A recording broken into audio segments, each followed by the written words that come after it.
ಮತ್ತು 2,000 ಬರುತ್ತೆ ಅಂತ ಹೇಳ್ಬಿಟ್ಟು ಫ್ರೀ ಬಸ್ ಟಿಕೆಟ್ ಅಂತ ಹೇಳ್ಬಿಟ್ಟು ಸುಮಾರು ಇದು ನಿಮ್ಗೆ ಬೆನಿಫಿಟ್ ಇದೆ ಅಂತ ಹೇಳ್ಬಿಟ್ಟು ಓಟ್ಗಳು ಹಾಕ್ಸ್ಕೊಂಡ್ಬಿಟ್ರು.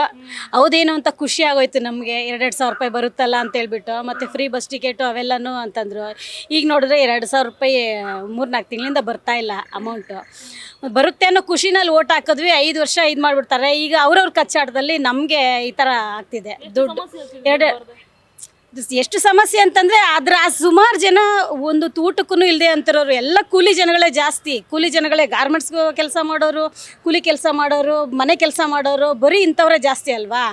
ಹಾಗಾಗಿ 2,000 ಬಂದರೆ ಬೇರೆ ಏನಕ್ಕನ ಆಗುತ್ತೆ ಅನ್ನೋ ಆಸೆಯಿಂದ ಓಟ್ ಹಾಕಿರ್ತಾರೆ. ತಿಂಗಳ 2,000 ಅಂದರೆ ಯಾರಿಗೂ ಆಸೆ ಇರೋಲ್ಲ, ಹಾಕ್ಬಿಡ್ತೀವಿ ಅಲ್ವಾ. ಈಗ ನೋಡಿದ್ರೆ ಅದು 4-5 ತಿಂಗಳಿಂದ ಬರ್ತಾ ಇಲ್ಲ ಅಲ್ವಾ. ಈಗ ನೋಡಿದ್ರೆ ಬಸ್ದು ಫ್ರೀ ಅಂತಂತಂದ್ರು ಅದನ್ನು ನಿಲ್ಲಿಸ್ತೀವಿ ಅಂತ ಹೇಳ್ತಾ ಇದ್ದಾರೆ. ಪ್ರತಿಯೊಂದು ಸ್ಟಾಪ್ ಮಾಡಿಬಿಟ್ರೆ ನಾವು ಓಟ್ ಹಾಕಿ ಏನು ಪ್ರಯೋಜನ ಆಯಿತು ಅಲ್ವಾ. ಈ ಥರ ಆಸೆ ಕೊಟ್ಟು ಅವರು ಓಟ್ ಹಾಕ್ಸ್ಕೊಂಡು ಗೆದ್ದಿರೋದು ಯಾವ ನ್ಯಾಯ ಅಂತ, ಎಷ್ಟು ನ್ಯಾಯದಲ್ಲಿದೆ ಹೇಳಿ. ನಮ್ಮ ಮೋದಿಜಿಯವರು ಏನಪ್ಪ ಅಂತಂದರೆ BJP ಪಕ್ಷದಲ್ಲಿ ಏನಪ್ಪ ಅಂತಂದರೆ ಅವರು ನಮ್ಮ ದೇಶಕ್ಕೆ ಒಳ್ಳೇದು ಮಾಡಬೇಕು ಅಂತ ಹೋರಾಟ ಮಾಡ್ತಿದ್ದಾರೆ.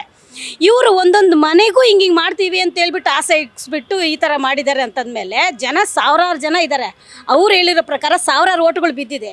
ಮೋದಿ ಹೇಳಿರೋ ಪ್ರಕಾರ ಅಯ್ಯೋ ದೇಶ ತಾನೇ ಉದ್ಧಾರ ಆಗುತ್ತೆ, ದೇಶ ಎಲ್ಲೋ ಇದೆ, ನಮ್ಮ ಮನೇಲಿ ನಾವು ಉದ್ಧಾರ ಆಗೋಣ ಅನ್ನೋರೇ ಸುಮಾರು ಜನ ನಮ್ಮಂಥವ್ರು ಅಲ್ವಾ, ಕೂಲಿ ಕೆಲಸ ಮಾಡೋವಂಥವ್ರು ಪ್ರತಿಯೊಬ್ಬರೂ. ಹೀಗಾಗಿ ಕಾಂಗ್ರೆಸ್ ಗೆದ್ದಿರೋದು ಅಷ್ಟು ನಿಜನೋ ಗೊತ್ತಿಲ್ಲ. ಈ ಥರ ಆಗ್ಬಿಟ್ಟು ನಮಗೆಲ್ಲ ತುಂಬ ಸಮಸ್ಯೆಗಳಾಗ್ತಿದೆ ಅಲ್ವಾ. ವರಲಕ್ಷ್ಮಿ ಅಂತ ಮೇಡಮ್. ಗೃಹಲಕ್ಷ್ಮಿ ಹಣ ಬರ್ತಾ ಇದೆ? ಇಲ್ಲ, ಆ್ಯಕ್ಚುಲಿ ನಮ್ಮ ತಾಯಿಯವ್ರಿಗೆ ಬರ್ತಿತ್ತು, ಇವಾಗ 2 ಮಂತ್ಸಿಂದ ಬರ್ತಿಲ್ಲ. ಅಂದರೆ ಜನವರಿ ಫೆಬ್ರವರಿ 2 ಮಂತ್ಸ್ದು ಬರ್ತಿಲ್ಲ.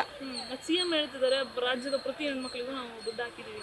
ಅಂದರೆ ನಂದು ರೇಷನ್ ಕಾರ್ಡ್ ಇಲ್ಲ, ಬಿಕಾಸ್ ನಮ್ಮ ಮಾವ ಡಿಪಾರ್ಟ್ಮೆಂಟಲ್ಲಿದ್ದರು. ಹಾಗಾಗಿ ನಂದು ಇಲ್ಲ ನೇಮು, ನಮ್ಮ ತಾಯಿಯವ್ರದ್ದಿದೆ, ಅಮ್ಮ ಮನೆಯದು. ಅಮ್ಮನಿಗೆ ಬರ್ತಿತ್ತು ಆ್ಯಕ್ಚುಲಿ. ಈಗ ಜನವರಿ ಮತ್ತು ಫೆಬ್ರವರಿಯಿಂದ ಬರ್ತಿಲ್ಲ ಮ್ಯಾಮ್. ಎಷ್ಟು ಸಮಸ್ಯೆ ಆಗ್ತಿದೆ, ಯಾಕಂದ್ರೆ ತುಂಬ ಜನ ಹಿರಿಯರೆಲ್ಲ ಅದನ್ನೇ ನಂಬ್ಕೊಂಡಿರ್ತಾರೆ. ಹೌದು ಖಂಡಿತ. ಏಜ್ಡ್ ಪರ್ಸನ್ಗೆಲ್ಲನೂ ಇದು ಅಮೌಂಟು ತುಂಬಾ ಇಂಪಾರ್ಟೆಂಟ್ ಆಗಿರುತ್ತೆ. ಅವ್ರಿಗೆ ಯಾರು ನೋಡ್ಕೊಂಡ ಇರೋರಿಗೆ ತುಂಬಾ ಇಂಪಾರ್ಟೆಂಟ್ ಆಗುತ್ತೆ. ಬಟ್ ಅದೇ ಸರ್ಕಾರದವರು ಹೆಣ್ಮಕ್ಳಿಗೆ ಕೊಡ್ತಿರೋ ಯೋಜನೆ ಕರೆಕ್ಟಾಗಿ ಕೊಟ್ಟರೆ ಎಲ್ಲರಿಗೂ ಅನುಕೂಲ ಆಗುತ್ತೆ. ಯಾರ್ಯಾರು ಈ ಯೋಜನೆ ಪಡ್ಕೊತಿದ್ದಾರೆ ಅವ್ರಿಗೆಲ್ಲ ಅನುಕೂಲ ಆಗುತ್ತೆ. ಮಹಾಲಕ್ಷ್ಮಿ ನ್ಯೂಸ್ ಫಸ್ಟ್, ನಿರ್ಭೀತಿಯಿಂದ ನಿಮ್ಮ ಪರವಾಗಿ.